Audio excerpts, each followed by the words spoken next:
Okay, this is flow. I like to call this pilar cyst flow because I aspirated some of the contents to decrease the pressure here.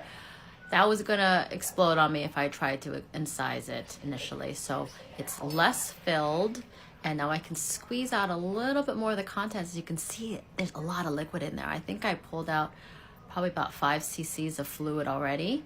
And so the cyst was really broken down.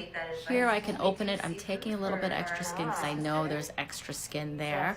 And you can see that a lot of the contents had broken down, and there's a little chunk of wet skin that's semi-solid. And here's the sac wall. It's super satisfying to remove. You can have